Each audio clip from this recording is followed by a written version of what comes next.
শোনো তোমরা যারা দরিদ্র এবং ধনী, যারা তোমরা সালাত আদায় করো না,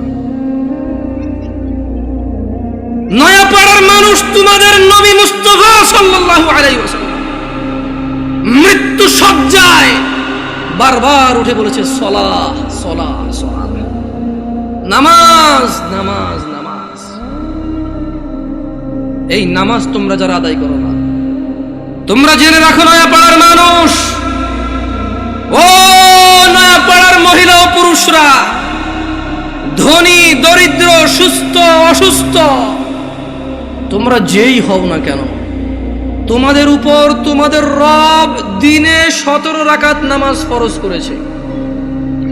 তোমাদের মধ্যে যে কোনো ব্যক্তি দিনে পুরা দিনে সকাল থেকে রাত পর্যন্ত এই 17 রাকাত নামাজ আদায় করবে না, যে সে তার রবের সাথে কুফরি করেছে, রবকে অস্বীকার করেছে।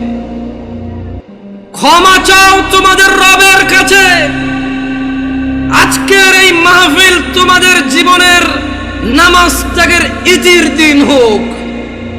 আজকের এই নয়াপাড়ার মাহফিল তোমাদের জীবনের 5 ওয়াক্ত 17 রাকাত নামাজের সূচনার দিন হোক। ও নয়াপাড়ার মানুষ, তোমরা যারা দিনে 5 ওয়াক্ত 17 রাকাত ফরজ আদায় করো, এই 17 রাকাতের সাথে তোমরা যারা ফজরে 2 রাকাত সুন্নত, জোহরে 6 রাকাত সুন্নত, মাগরিবে 2 রাকাত সুন্নত, ইশায় 2 রাকাত সুন্নত, তোমরা যারা পুরো দিনে মাত্র 12 রাকাত সুন্নতে মুআক্কাদা পড়ো, খুশি হয়ে যাও। তোমাদের মুস্তাফা সাল্লাল্লাহু আলাইহি ওয়াসাল্লাম, তোমাদের ভালোবাসার নবী বলেছে, যে ব্যক্তি দিনে 12 রাকাত সুন্নতে মুআক্কাদা আদায় করবে, তার জন্য আল্লাহ প্রতিদিন জান্নাতে একটা ঘর বানাবে। ও নয়াপাড়ার মানুষ, কি মিস করতেছো?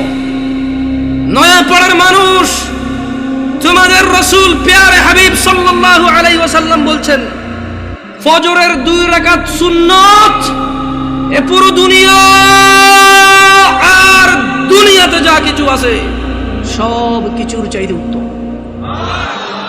তাহলে যে 2 রাকাত সুন্নত পৃথিবীর চাইতে উত্তম, ওই 2 রাকাতের সুন্নতের পরে যে 2 রাকাত ফরজ রয়েছে, এই ফরজের আল্লাহু আকবার কি দিয়ে মিটাবা? এই ফরজের সামি আল্লাহু লিমান হামিদা কি দিয়ে মিটাবা? কত টাকার মালিক হয়েছে তুমি নামাজের কাফারা দিবা, যেখানে সুন্নত 2 রাকাতের মূল্য পুরো পৃথিবীর সমস্ত সম্পদ বিক্রি করে যদি একটা স্বর্ণ কিনা হয়, ওই স্বর্ণকে যদি, এটা আমি ব্যাখ্যা দিচ্ছি বুঝার জন্য সহজে, ওই স্বর্ণকে যদি 1 পাল্লা রাখা হয়, আর ফজরের 2 রাকাত সুন্নতকে যদি 1 পাল্লা রাখা হয়, ফজরের 2 রাকাত সুন্নত ভারী। ওই সুন্নত এত ভারী হলে ওই ফজরের নামাজের ফরজ যেটা তুমি ঘুমের মধ্যে কাটিয়ে দাও, ওই 2 রাকাত ফরজের আল্লাহু আকবার, সামি আল্লাহু লিমান হামিদা, আত-তাহিয়াতু সুবহান রাব্বিয়াল আযীম সুবহান রাব্বিয়াল আলা কি দিয়ে কিনবা? তুমি কি কয় টাকার মালিক হয়েছো যে 2 রাকাত সুন্নতি পুরো পৃথিবীর চাইতে উত্তম? তাহলে ওই ফরজের কি?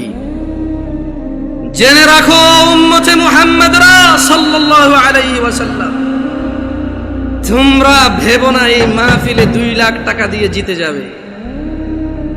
ও উম্মতে মুহাম্মাদরা, তোমরা ভেবো না মাহফিলে দরিদ্রতার কারণে 10 টাকা দিতে পারোনি হেরে যাবা।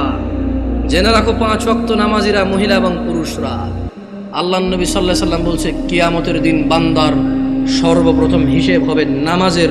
ফাইন সলুহাত, যার নামাজ ঠিক থাকবে সে নাজাতও পাবে, জিতেও যাবে। আর যার নামাজ ঠিক থাকবে না, সে হেরেও যাবে, ধ্বংস হবে। নাউযুবিল্লাহ। তোমরা কি বুঝতে পেরেছো কোন কয় রাকাত নামাজের কথা বলা হচ্ছে? আমি মনে সুন্নত পড়তে না করে দিছি না, ভিতির পড়তে না করে দিছি।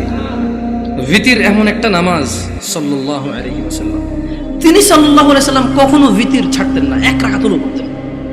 এইবার একটা কথা কয়ে দিছি, আপত্তি আছে ভাই, ভিতির 1 রাকাত মানে? দেখুন সিম্পল লজিক, ভিতির মানে বেজড়, ওকে? ভিতির মানে কি? এই বেজড় 1 থেকে শুরু হয় ভাই, বেজর 3 থেকে কিভাবে শুরু হবে? তবে এখন একটা এই যে মাসলা মাসাইল বলবো না, কত চেষ্টা করছি বলবো না, মুখতে বেরিয়ে গেছে। দেখেন, আপনারা যদি আমাকে কেউ প্রশ্ন করেন, জামশেদ ভাই আপনি শুধু আহলি হাদিস মসজিদে কেন যাই জুমা পড়ান, অথবা শুধু আহলি হাদিস বা সালাফি বা সহিহ আকীদার ওরা দাওয়াত দিলে ওদের এখানে কেন যান, আমি আপনাদেরকে বলে দিতে চাই, আমি ওই প্রত্যেক মসজিদে জুমা পড়াবো। আমি বড় হয়েছি সৌদি আরবে। কোথায়? আমি কোথায় বড় হয়েছি? আমি সৌদি আরব বড় হয়েছি। ওখানে জুমার খুতবা আমরা 2টা শুনতাম। কয়টা শুনতাম? 2টা শুনতাম। এবং হাদিসেও এটাই পাওয়া যায়, জুমার খুতবা কয়টা? 2টা। এখন এখানে আসার পরে দেখলাম যে 3টা হয়। আমার হিসেবে তো 3টা, বাট আপনাদের হিসেবে 2টা। যেমন আপনাদের এখানে ওরা বলছে যে একটা বয়ান, একটা কি? তো আমি বললাম যে বয়ান তো উর্দু ভাষাটার আরবিতে ট্রান্সলেশন করে অনুবাদ করো। রাগ করিন না, দেখেন কথা বোঝার চেষ্টা করুন। আবারও বলতেছি, না বুঝলে অসুবিধা নাই, ভুল বুঝিয়েন না। বয়ান হলো উর্দু ভাষা, এটার আরবি অন্ত কি হয়? ধরেন একজন সৌদির যদি বলি যে বয়ান, বয়ান বুঝবে? এটা কুয়েতি, এটা ইরাকি, এটা ফিলিস্তিনি, এটা সুরি, এটা ইমারাতি, এটা উম্মানি, ওদেরকে যদি বলি যে বয়ান বুঝবে?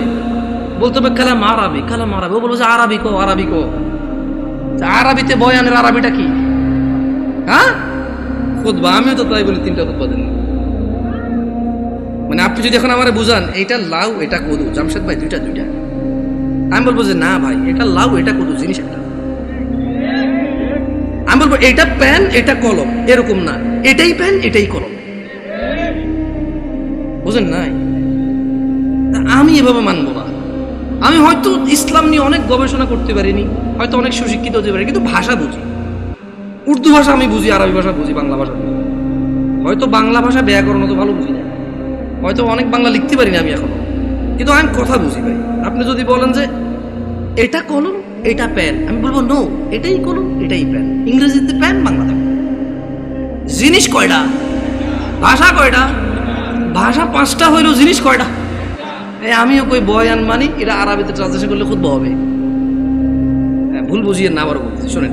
তো যদি আপনারা বলেন যে আপনাদের মসজিদে দাওয়াত দিবেন, আর যদি বলেন যে জামশেদ ভাই আপনার স্বাধীনতা আছে 2টা খুতবা দেওয়ার, তাহলে ইনশাআল্লাহ ঠিক 12:30টায় খুতবা শুরু করব। ইন্নাল হামদালিল্লাহি নাহমাদুহু ওয়া নাস্তাঈনুহু ওয়া নাস্তাহদি। শুরু করব আল্লাহর প্রশংসা দিয়ে। একটা আরবি আয়াত পড়ব, ওই আয়াতের অর্থ করব। একটা আরবি হাদিস পড়ব, ওই হাদিসের বাংলা ইনস্ট্যান্টই করব। এভাবে আধা ঘন্টা 1 ঘন্টা যা আল্লাহ তৌফিক দিয়ে কথা বলে বসবো, বসে আবার উঠবো, আবার আরবিতে যেটা বলবো ওটার বাংলা অনুবাদ করে খুতবা শেষ করে 2টা খুতবা দিয়ে নামাজ পড়ে সালাম ফিরে ফেলবো। আপনি মনে করেন না যে আমি খালি অমুকে দাওয়াত দিলে যাই আর অন্যকে দাওয়াত দিলে যাবো না। এখন আমার তো একটা নিরাপত্তার ব্যাপার আছে না? ধরেন আমি এই গল্পগুলো আসলে চলে আসে, তা আমি যখন প্রথম